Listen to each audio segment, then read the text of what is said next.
السلام علیکم ورحمت الله وبرکاته. مغفرته محترم ستنه کړی دی چې انار دانه دانه خوړل. محترم انار باید دانه دانه نه وخوړل سي. انار د خپل وازګو سره وخوړل سي.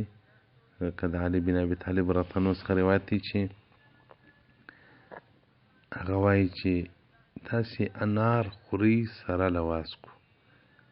هغه سپین سپین پوښونه د انار چې دننه داخل په انار کې وي، وایي ځکه دغه معدې ته ډېره ګټه رسوي او معدې ته ډېر منفعت او ګټه رسوي. معده پاکوي، معدې ته قوت ورکوي. یوازې خالي انار چې دی هغه قبض لري.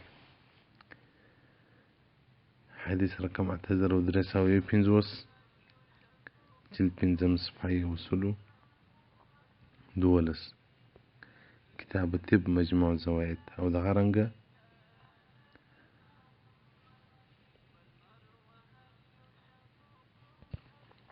زوائد المسند رقم د حدیث 4004.